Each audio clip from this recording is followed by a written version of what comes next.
Assalamualaikum warahmatullahi wabarakatuh. Halo semuanya, berjumpa lagi dengan saya Khairul Umam di mata kuliah Dasar Pemrograman Front-End. Kali ini di topik ketiga kita akan membahas materi masih tentang JavaScript ya, tapi pada level yang lebih advance lagi. Jadi di pertemuan sebelumnya kan kita sudah berkenalan dengan sejarahnya JavaScript, dengan versi-versi dari JavaScript yang lebih dikenal lagi dengan nama ECMAScript ya, sampai ECMAScript 6, dan di modul yang saya sertakan pada mata kuliah ini juga kita sudah mencoba dasar-dasar dari sintaks-sintaks ya, sintaks-sintaks dasar dari JavaScript. Hari ini kita lanjutkan lagi untuk level berikutnya. Baik. Mungkin Anda pernah mendengar istilah functional programming gitu ya. Dan boleh saya ceritakan secara singkat bahwa dari awal JavaScript itu diciptakan, dia adalah bahasa pemrograman yang prosedural, alias menggunakan prosedur gitu ya. Dan biasanya di dalam prosedur itu pasti ada yang namanya fungsi atau function gitu. Nah, jadi bisa dibilang dulu itu JavaScript adalah sebuah functional programming. Nah, lalu apa sih functional programming itu dan kenapa ada functional programming? Oke, jadi sebuah aplikasi mungkin emang awalnya sifatnya sederhana ya, simple sekali fiturnya. Tapi lambat laun aplikasi itu terus berkembang karena ada beberapa kebutuhan yang harus diatasi, yang harus bisa dicukupi di sana ya. Nah, perkembangan aplikasi itu tentu membuat kode program yang digunakan untuk membangun aplikasi tadi juga bisa berkembang, bahkan menjadi sangat besar. Nah, bayangkan apabila kode program itu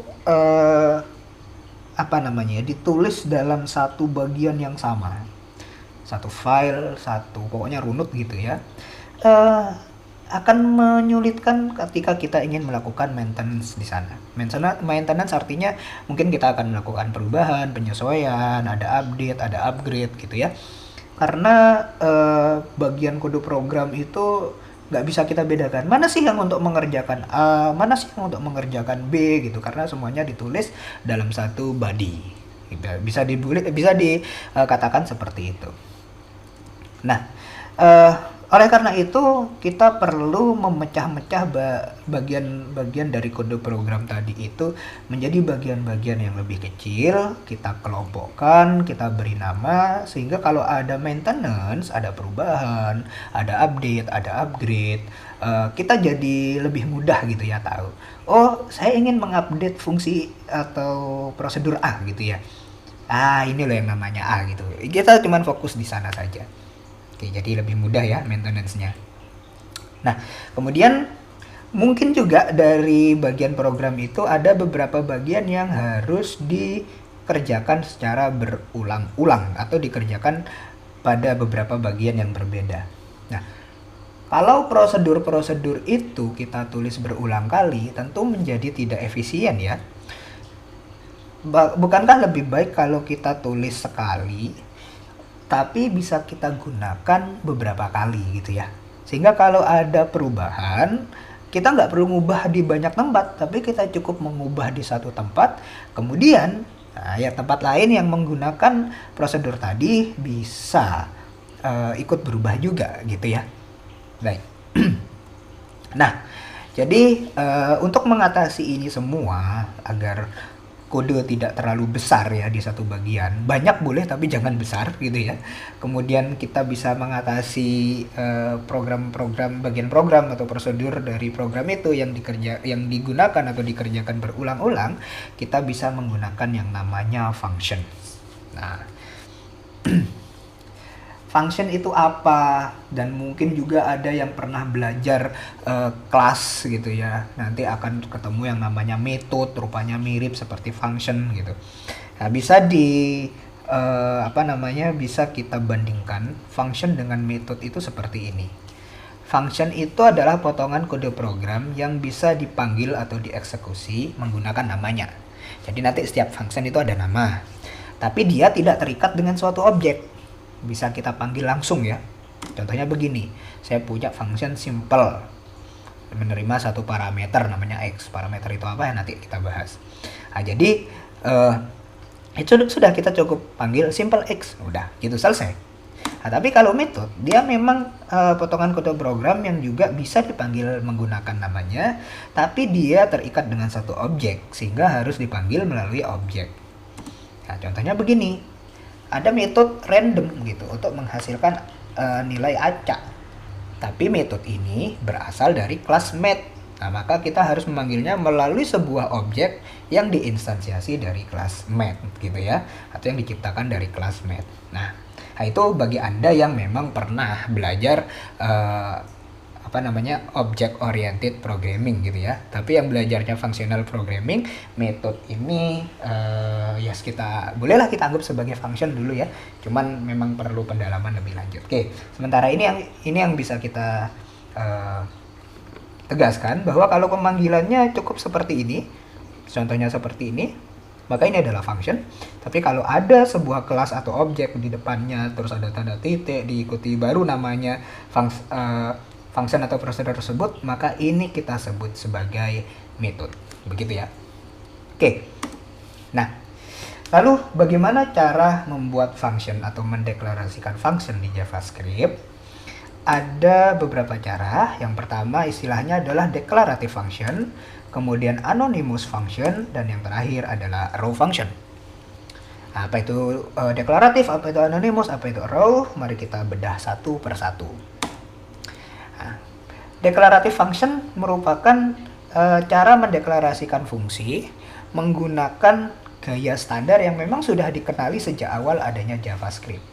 Jadi jauh sebelum versi ECMAScript 6 ya, ES6. Nah, ciri-cirinya fungsi atau function dideklarasikan ya pakai keyword function di depan nama fungsi yang dibuat. Contohnya begini. Function foobar gitu. Jadi ini kita membuat sebuah fungsi bernama foobar. Foobar punya beberapa parameter. Parameter 1, parameter 2, parameter 3, dan mungkin ada beberapa parameter di sana. Jumlahnya sesuka hati Anda ya, tapi harusnya sesuai kebutuhan, bukan semaunya gitu ya. Nah, kemudian deklarasinya seperti ini, function, nama function, parameter kalau ada, kalau nggak ada berarti kosong, cuman ada tanda kurung gitu ya. Wajib ada tanda kurung buka dan kurung tutup. Kemudian body-nya, isi dari function ditulis di dalam tanda kurung kurawal ya, di antara dua tanda kurung kurawal seperti ini. Oke, ini gaya yang sangat umum, bukan hanya di JavaScript. Bagi Anda yang mungkin pernah belajar beberapa bahasa lain seperti PHP, C++, Java ya, bukan JavaScript, itu deklarasi functionnya seperti ini.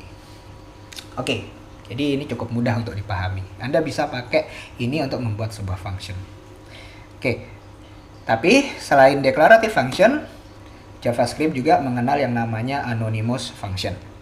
Jadi sesuai namanya ya, anonymous, tanpa nama. Berarti JavaScript bisa mendeklarasikan fungsi yang tidak punya nama.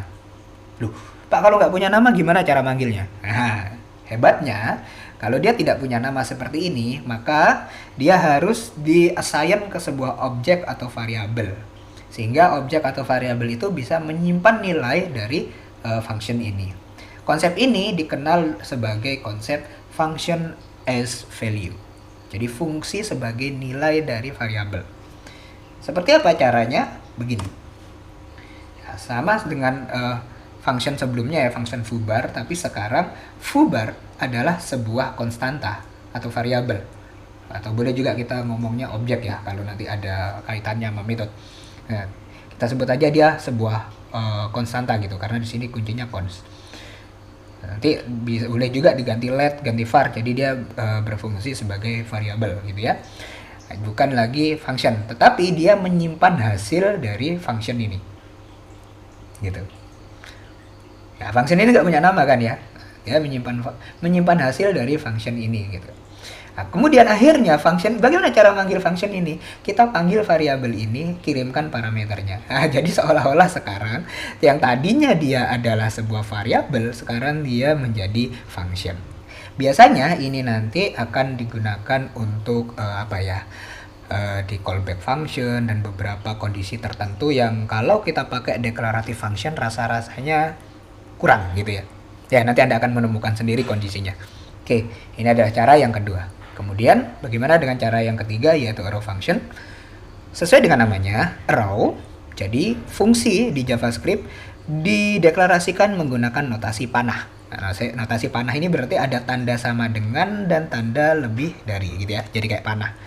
Nah, ini biasanya digunakan untuk mempersingkat deklarasi fungsi gitu ya. Nggak ada istimewanya sih, tapi lebih tulisannya nanti jadi lebih pendek gitu ya. Nah, arrow function ini memang baru diperkenalkan pada ES6. Jadi sebelum ES6 di JavaScript tidak mengenal yang namanya arrow function. Oke, contohnya bagaimana? Contohnya seperti ini. Di foobar tadi, kita jadi foobar tetap sebuah konstanta, kemudian kita assign sebuah nilai dari function. Tapi ini nggak pakai tulisan function ya. Assign sebuah nilai dari kumpulan parameter function, kemudian setelah parameternya kita tulis tanda panah, arrow-nya di sini. Setelah tanda panah itu baru kita tulis function body-nya yang di kurung, yang ditutup yang berada di antara dua kurung kurawal seperti ini. Jadi ya sama seperti deklarasi function sebelumnya. Nah, cara ini digunakan apabila function body itu punya beberapa tahap prosedur ya. Mungkin harus ada ngerjakan X dulu, ngerjakan Y, ngerjakan Z, kemudian baru melakukan return gitu. Itu kita pakai cara kurung kurawal seperti ini. Pemanggilannya ya sama seperti function sebelumnya. Jadi mirip ya, tetap aja cara manggilnya sama, tapi cara deklarasinya yang beda. Nah, istimewanya kalau kita menggunakan arrow function, kalau saja misalnya kita punya function seperti ini ya, penjumlahan yang dimasukkan bilangan 1 dan bilangan 2 langsung mengembalikan hasil berupa bilangan 1 ditambah bilangan 2. Artinya langsung return, hanya ada satu baris seperti ini. Ini bisa kita sederhanakan dengan menuliskan, dengan menghilangkan bagian badinya tadi, kurung kurawal, dan bagian returnnya kita hilangkan. Langsung kita tulis, dia mau ngembaliin apa sih gitu. Dalam hal ini bilangan 1 ditambah bilangan 2 kan. Langsung ditulis sederhana seperti ini. Gitu ya. Jadi kalau tanpa tanda kurung kurawal, maka tanda row ini, tanda panah ini akan langsung menunjukkan return ini. Gitu ya. Atau langsung kerjakan ini kalau dia hanya cuma ada satu baris program saja di body dari function itu. Nah, jadi itu istimewanya arrow function, tujuannya adalah untuk mempersingkat deklarasi dari fungsi tersebut. Nah, gitu. Baik, itulah untuk mendeklarasikan function. Oke, berikutnya sudah kita lihat tadi di contoh deklarasi bahwa fungsi di JavaScript bisa menerima parameter. Nah, ada beberapa jenis parameter yang ada di fungsi JavaScript. Ada required parameter, ada optional parameter, ada callback function. Loh, Pak, kok function jadi parameter? Nanti kita bahas. Dan yang terakhir adalah ada rest parameters. Oke, daripada penasaran, kita bedah satu persatu ya bagian ini. Required parameter sesuai namanya merupakan parameter wajib yang harus diisi untuk bisa menjalankan sebuah function gitu ya. Jadi kalau memang functionnya tidak ada parameter ya kita nggak perlu ngirim apapun. Tapi kalau dia punya parameter maka kita wajib mengisi parameter tersebut. Nah, itu yang disebut sebagai required parameter. Nah, tanda-tanda dari required parameter adalah ya dia ditulis sebagai parameter di sini. Ya, dan tidak punya nilai apapun. Ini artinya dia minta. Kalau yang ini halo, parameternya nama. Nah, tolong isikan sebuah nilai untuk nama ini agar saya bisa menuliskan halo siapa gitu namanya ya. Contohnya Umam. Halo Umam ya hasilnya nanti halo Umam gitu. Kalau halo Fulan yang tampil ya halo Fulan gitu. Kalau dikosongkan dia memang jalan tapi nanti undefined. Halo undefined. Apa itu halo undefined? Nah, pun dengan penjumlahan seperti ini. Parameter A dan parameter B harus diisi agar bisa mengembalikan hasil berupa A ditambah B. Jadi kayak penjumlahan 5, 4 berarti hasilnya adalah 9. Nah, kalau salah satu dikosongkan, jalan tapi hasilnya pasti kacau. Karena salah satunya bernilai bukan 0 tapi undefined gitu ya, tidak didefinisikan. Pun dengan contoh yang ada di sini. Jadi ini adalah contoh parameter-parameter yang wajib diisi alias required, gitu ya. Wajib. Oke. Kemudian jenis parameter yang kedua adalah optional parameter. Sesuai dengan namanya, optional parameter berarti ini boleh nggak diisi gitu ya, opsional, nggak wajib gitu. Nah, kalau dia nggak diisi bagaimana nilainya? Maka nilainya akan menggunakan nilai default yang memang sudah ditentukan. Jadi optional parameter ciri-cirinya punya nilai default. Bagaimana membuat nilai default itu? Nah, bisa kita bandingkan ya di sini. A ini required karena dia tidak punya nilai default. Sementara B ini optional karena dia punya nilai default 0. Oke. Jadi kalau kita mengirimkan dua parameter seperti ini, 5, 4, maka 5 jadi nilainya A, 4 jadi nilainya B. Sehingga hasilnya adalah 5 ditambah 4 yang dikembalikan 9. Gitu ya. Nah, tapi kalau yang dikirim cuma 1, 5 gitu aja ya, maka yang terisi cuma A.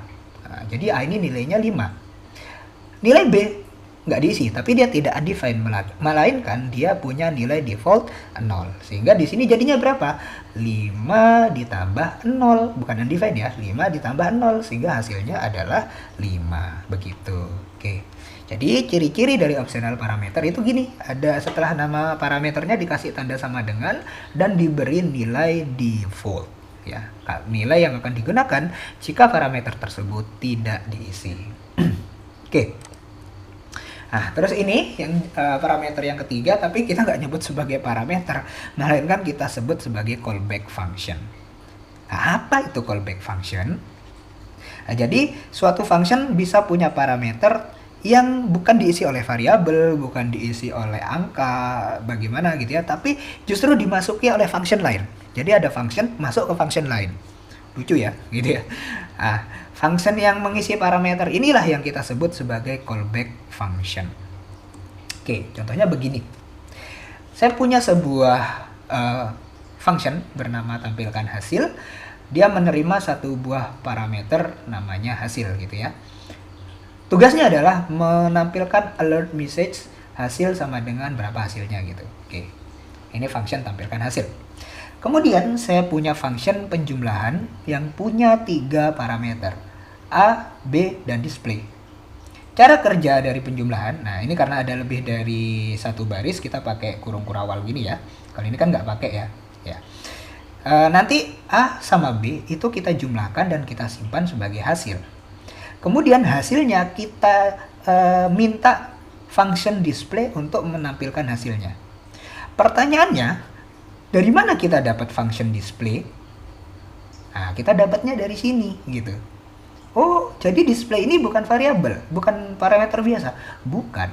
Display dalam hal ini pada posisi ini ya, merupakan sebuah callback function. Nah, jadi nanti kalau A-nya diisi angka atau bilangan, B-nya diisi bilangan, display-nya bukan bilangan, melainkan function yang lain. Contohnya begini. Nah, saya menjalankan function penjumlahan untuk menjumlahkan bilangan 9 dan bilangan 6. Lalu bagaimana menampilkan hasilnya? Saya tugaskan function tampilkan hasil. Nah, jadi nih, tampilkan hasil yang ada di sini, itu saya kirim ke dalam function penjumlahan. Nah, jadi, ini kan ya 9, 6.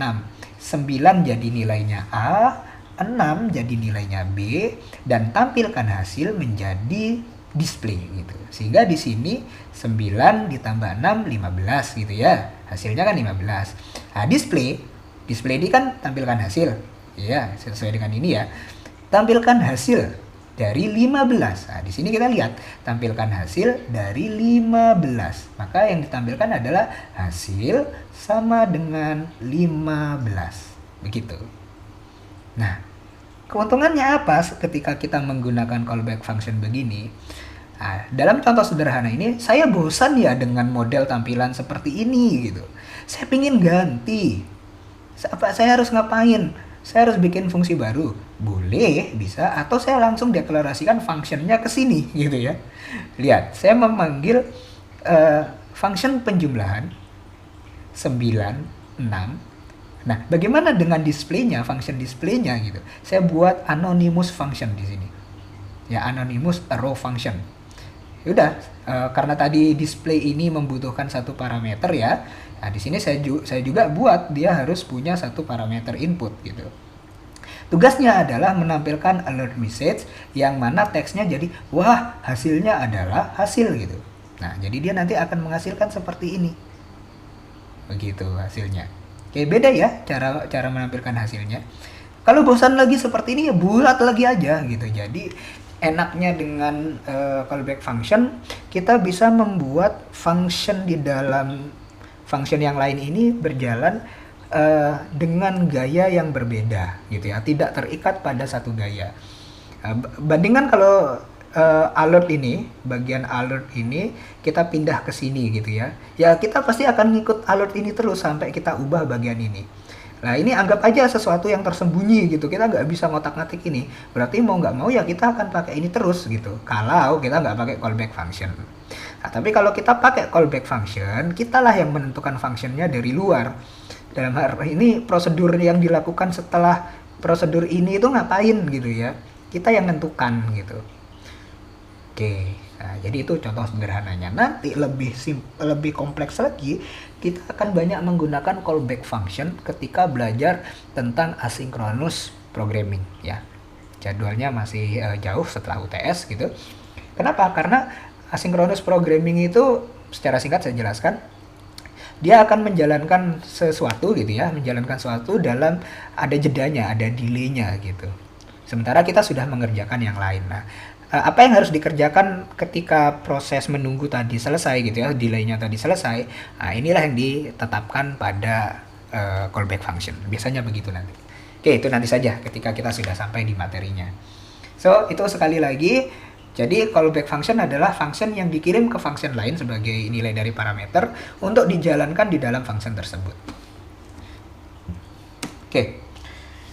Nah, sebelum membahas REST parameter, saya ingin membahas sebuah fakta di JavaScript bahwa JavaScript itu tidak seperti beberapa bahasa pemrograman lain yang kalau functionnya dipanggil menggunakan parameter lebih dari yang dibutuhkan malah error gitu ya. Itu bahasa pemrograman yang lain.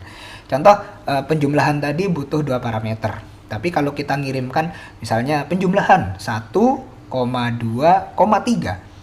di PHP, di bahasa PHP, di Java, di C++ kalau tidak salah, dia tidak akan menjalankan proses penjumlahan itu, tapi menampilkan pesan error gitu ya, kelebihan parameternya gitu, nggak mau. Nah, kalau JavaScript dia nggak kayak gitu, dia akan tetap menjalankan penjumlahan tadi. Argumen itu kan nilai yang dikirim ke parameter ya. Argumen yang kelebihan tadi itu udah dicuekin, nggak dipermasalahin gitu ya. Jadi contohnya ya ini tadi. Nah, penjumlahan A, B. Saya cuma butuh 2 aja, tapi saya nulisnya 3, 4, 5, 6. Nah, yang diproses cuma 3 sama 4 ini aja, karena yang sesuai sama A dan B. Bagaimana dengan argumen 5, 6? Mungkin kita tambahin iseng-iseng belakang. Ya udah, dicuekin, nggak diapa-apain, nggak akan menghasilkan pesan error. Ini akan tetap tampil. Nah, itulah kelebihan dari JavaScript. Tapi bisa dianggap juga sebagai kekurangan karena akhirnya kita nggak tahu kesalahannya apa gitu. Padahal itu salah gitu. Secara prinsip itu salah. Baik. Nah, tapi memang kadang kita butuh ya. Sesekali kita butuh. Kita nggak tahu loh data yang harus dikirim ke function ini itu ada berapa data gitu. Kadang dia butuh 1, kadang dia butuh 2, dia butuh 3, kadang butuh 50, kadang butuh 100 gitu. Nah, jadi kita harus mendeklarasikan berapa parameter di sana.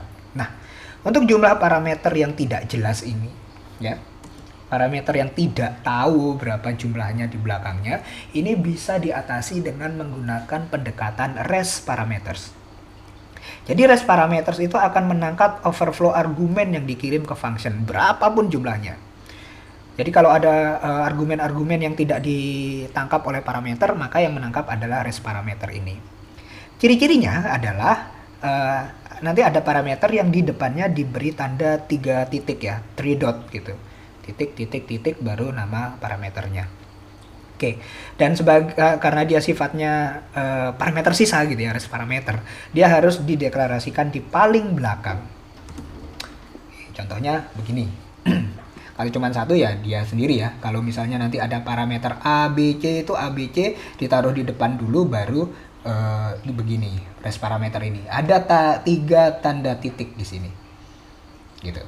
Nah ini artinya nanti kita bisa memasukkan boleh 1, boleh 2, boleh 3, boleh 4, ada banyak parameter ke sini yang mana nanti dia akan diproses semuanya, tidak dicuekin gitu ya. Nah, dalam ini saya ingin membuat sebuah function yang bisa menjumlahkan semua bilangan yang dimasukkan ke sini.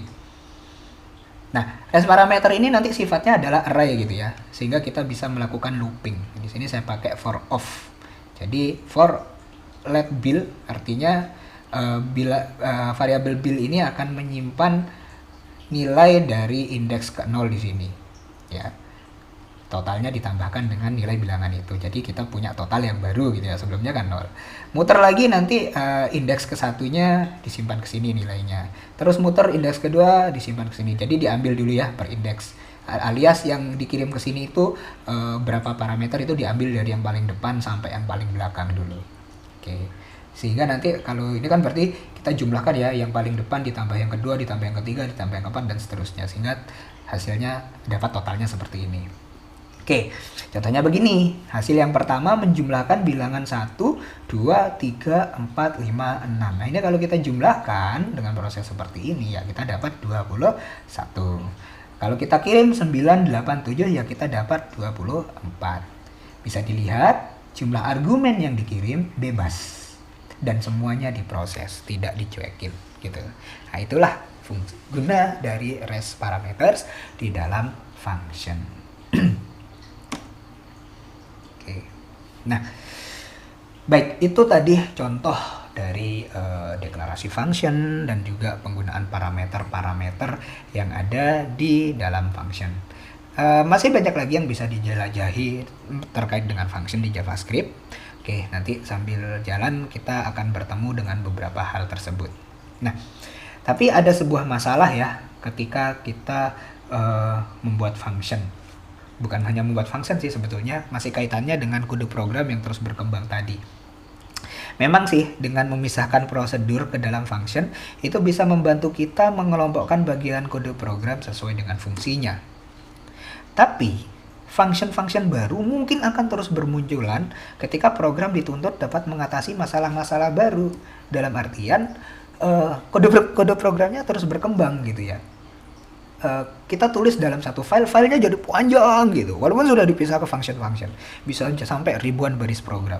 Ini kalau kita mau nyari satu persatu mana sih yang bagian A, mana yang bagian B ya, walaupun sudah ada namanya, kita kontrol H gitu, fine, mungkin aja akan nyasar gitu. Karena apa? Karena filenya terlalu besar, terlalu banyak baris kode programnya. Oke, jadi nggak maintenance-nya jadi lebih rumit lagi kalau function-function itu ditulis dalam satu file yang sama. Terlebih lagi kalau kita tulis ke dalam HTML langsung gitu ya. Berarti HTML-nya membengkak sehingga akan mempengaruhi proses loading di halaman browser. Ingat, front-end development itu tugasnya bikin nyaman pengguna. Loading yang lama, lola gitu ya, loading lambat, itu akan mengurangi kenyamanan pengguna sehingga akan membuat nilainya jadi jelek ya terhadap user experience-nya. Nah, maka di sini sebaiknya deklarasi setiap function atau tidak harus satu persatu function ya, atau function-function sejenis itu sebaiknya dipisah ke file tersendiri. Nah, file tersendiri ini di dalam JavaScript disebut sebagai modul ya. Jadi dalam satu file itu satu modul, kita ngomongnya seperti itu. Nah, isi modul itu nanti bisa digunakan di modul lainnya dengan memanfaatkan mekanisme ekspor dan impor. Ekspor berarti mengirim keluar, impor berarti mengirim ke dalam alias memasukkan, melibatkan gitu ya. Jadi nanti kita bisa mengekspor entah itu function, kelas atau objek ya, ataupun sekedar konstanta variabel yang nanti akan digunakan oleh modul lain. Nah, impor juga berarti ngambil yang diekspor tadi gitu ya. Bisa function, bisa class, bisa objek, bisa variabel, bisa konstanta, macam-macam. Oke. Contoh penggunaan modul itu seperti ini. Ya, misal saya membuat sebuah file bernama mathsconstant.js. Isinya adalah sesuai nama ya, konstanta matematika. Ada konstanta pi yang nilainya 22/7, ada konstanta golden ratio atau rasio emas yang nilainya 1,618 sekian-sekian. Oke, terus saya juga buat satu file lagi namanya lingkaran.js. Isinya adalah rumus untuk luas lingkaran dan rumus untuk menghitung keliling lingkaran ya. Saya kelompokkan jadi satu karena kaitannya tentang bangun datar lingkaran gitu ya. Tapi kalau saya masukkan luas persegi nggak nyambung nih sama namanya. Jadi jangan kayak gitu ya. Nah, di dalam modul lingkaran ini, ya, modul lingkaran ini saya mengimpor kan memasukkan ya konstanta P dari file math_constant.js. Nah, jadi ini P yang ini dibawa masuk ke dalam sini. Gitu. Jadi sekarang P dikenali nilainya. Oke. Kemudian saya di dalam function luas lingkaran ini ya tentu ada rumus menghitung luas lingkaran ya. P R kuadrat itu ya rumusnya. P dikalikan nilai radiusnya yang dipangkat 2. Jadi ini pangkat ya. Ya, lalu kalau keliling lingkaran 2 kali P kali radius, udah gitu. Nah, function luas lingkaran dan juga function keliling lingkaran ini masing-masing diekspor. Artinya boleh nanti ini digunakan di luar modul ini. Kalau nggak diekspor berarti nggak bisa digunakan di luar modul gitu ya. Jadi mungkin aja memang kita akan membuat function private gitu ya, nggak boleh dipakai dari luar gitu. Dia hanya dipakai di dalam modul ini aja bisa. Berarti nggak usah diekspor gitu aja. Oke, kemudian kalau nanti di HTML-nya ya, nama HTML-nya kan nggak ngaruh ya.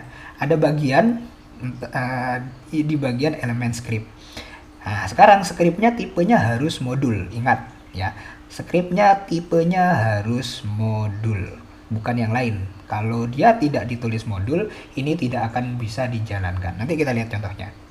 Nah, di sini sebagai contoh, saya mengimpor function luas lingkaran dan keliling lingkaran yang ini ya dari file lingkaran.js. Nah, ini harus ditulis begini gitu. Karena mungkin ada juga function luas lingkaran dan keliling lingkaran tapi dari file yang lain yang nilainya mungkin hoax gitu ya. Kita nggak tahu, terserah sudah. Oke. Nah, dari sini kemudian baru kita bisa gunakan. Nah, contohnya begini. Jadi luas lingkaran ini memang nggak perlu kita deklarasikan di sini. Kita deklarasikan di dalam modul lingkaran tapi bisa kita pakai di sini. Oke. Oke, contohnya begini. Ini kalau kita jalankan ya muncul begini. Nah, kita akan dapat hasil seperti ini. Oke, tapi kita tidak usah fokus ke hasilnya ini ya. Kita fokus ke penggunaannya ini. Oke, tadi syaratnya scriptnya tipenya harus modul. Bagaimana kalau ini dihapus? Oke, begini ya. Nggak ada error kan ya. Tapi ini coba kita jalankan. Tidak muncul apapun. Tapi nggak ada pesan error. Nah, sebetulnya ada. Tapi pesan errornya ada di konsol. Kalau Anda pakai Chrome, Anda bisa buka seperti ini, More Tools, terus Developer Tools. Lihat di bagian konsol, ada pesan error. Uncov syntax error, cannot use import statement outside a module. Tidak bisa menggunakan statement import di luar modul. Nah, karena ini dianggap bukan modul ya. Dia harus ada di dalam modul. Oke, jadi harus tipe sama dengan modul. Set.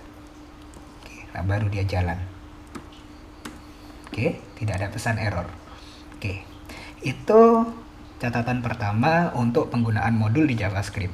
Harus ada tipe modul di dalam elemen script. Oke. Nah, yang kedua catatannya, ini kita bisa menjalankan menjalankan tadi itu modul tadi itu karena kita mengaksesnya lewat live server.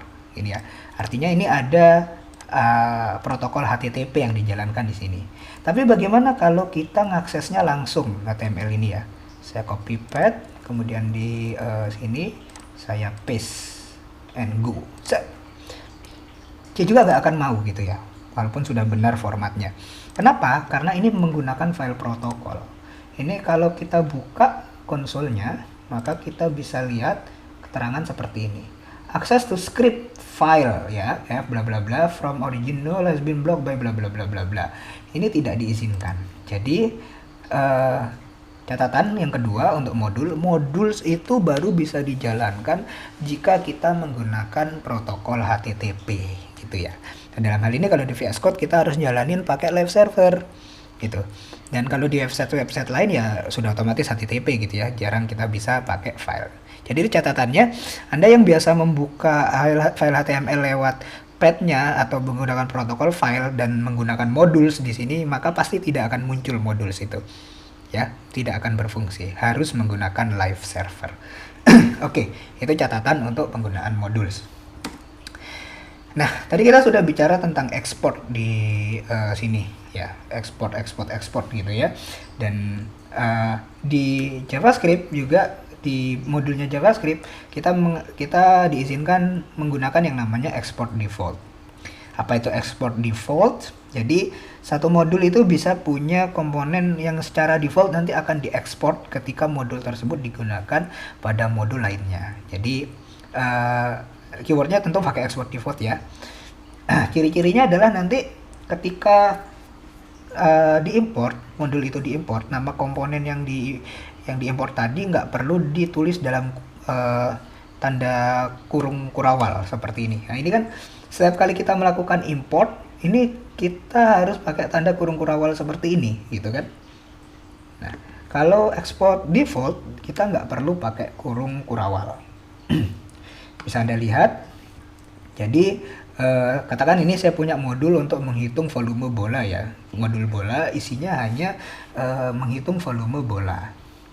Nah, saya nggak mengekspor volume ini, tapi saya mengekspor default volume gitu ya. Jadi volumenya saya ekspor sebagai function defaultnya yang bisa digunakan di tempat lain. Nah, di dalam file HTML ini, di modul ini, saya mengimportnya sebagai volume bola gitu ya. Bisa Anda lihat. Namanya boleh beda sekarang. Di sini volume, di sini volume bola.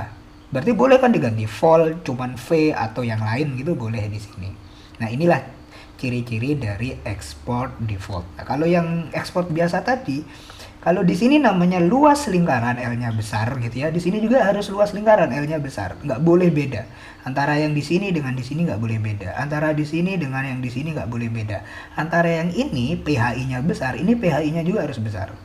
Nah, sehingga kalau tidak pakai export default, kita harus tahu ya, harus tahu di dalamnya ini seperti apa tulisannya. Nah, sehingga kalau ada orang yang menyiapkan modul, dia juga harus menyiapkan buku petunjuk gitu ya, user guide. Oke, kalau ini kita nggak perlu tahu sih namanya apa, tapi kita cukup bilang ini loh saya mau pakai gitu. Nah, ya itulah export default, bedanya export default dan yang lain. Oke, nah sudah saya sebutkan tadi bahwa modul dan arrow function juga merupakan fitur yang baru diperkenalkan di ES6. Mayoritas memang browser terkini itu sudah support ES6. Browser Chrome saya, browser Firefox saya itu semuanya sudah support ES6. Jadi penggunaan modul dan arrow tidak masalah. Tapi kita nggak bisa jamin loh ya, ketika kita membuat website, user kita itu mengaksesnya dari browser terbaru. Bisa aja dari browser yang versi lama gitu kan. Walaupun orang-orang sekitar kita orang udah modern semua, tapi kan kita nggak tahu, mungkin bapak kita atau om kita yang memang sudah nyaman dengan komputer lamanya, nggak mau diupdate gitu ya, browsernya masih versi lama dan tidak mengenali ES6 gitu. Browsernya yang lama-lama itu biasanya masih ES5 gitu ya. Kalau kita maksa pakai modul dan arrow function, justru ini akan menimbulkan error pada halaman web. Nah, terus gimana Pak? Saya nggak boleh pakai modul dan arrow function dong, saya harus pakai gaya jadul yang relatif lebih sulit gitu ya. Ya jangan gitu juga gitu kan ya. Nah, untungnya saat ini ada teknologi yang namanya backward compatibility, alias mundurin gitu ya. ES6 kita mundurkan jadi ES5, kita convert ulang ya, dikonversi ES6 dikonversi menjadi ES5. Jadi kita tetap bebas ya sebagai developer modern, developer masa kini, kita bisa menulis dalam gaya masa kini gitu, nggak usah bingung-bingung harus nulis dalam gaya bahasa old school orang kuno gitu, enggak ya. Biarkan nanti ada tool ya untuk melakukan backward compatibility, tool yang bisa mengkonversi ES6 menjadi ES5. Toolnya apa saja? Di sini saya sebutkan aja, namanya adalah Babel dan juga Webpack gitu ya. Jadi ini transpiler gitu ya, mentranslate gitu bisa jadi. Pokoknya intinya mengkonversi kode program dalam versi ES6 menjadi yang versi lama, ES5 gitu ya. Arrow function diubah menjadi function biasa, modul diubah dengan beberapa pengaturan, nggak ada import ekspor dan sebagainya gitu ya. Bahkan untuk yang Webpack ini bisa membundle. Artinya kalau kita punya banyak modul, banyak file gitu, dia bisa menggabungkannya jadi satu file lagi. Ya emang ukurannya jadi lebih besar tapi dioptimalkan sehingga seolah-olah HTML itu hanya mengakses satu file JavaScript nanti. Nah, ini bisa Anda pelajari di webnya masing-masing. Nanti kita akan bahas sebagai materi suplemen dari subtopik ini. Nah, itulah materi untuk JavaScript Advanced. Jadi JavaScript itu memang kompleks ya, memang, dan dia terus berkembang gitu ya dengan fitur-fitur terbaru. Kita harus terus belajar dan membiasakan diri dengan perkembangan tersebut. Ingat, dunia IT, informatika, dunia yang tidak pernah tidur dan dia perkembangannya pesat. Apa yang kita pelajari hari ini setahun kemudian mungkin sudah jadi sesuatu yang jadul gitu ya. Ya kita lah yang harus terus belajar. Baik, jadi terima kasih sudah menyimak materi hari ini. Kita jumpa lagi di video pembelajaran berikutnya. Wabillahi taufiq wal hidayah. Wassalamualaikum warahmatullahi wabarakatuh.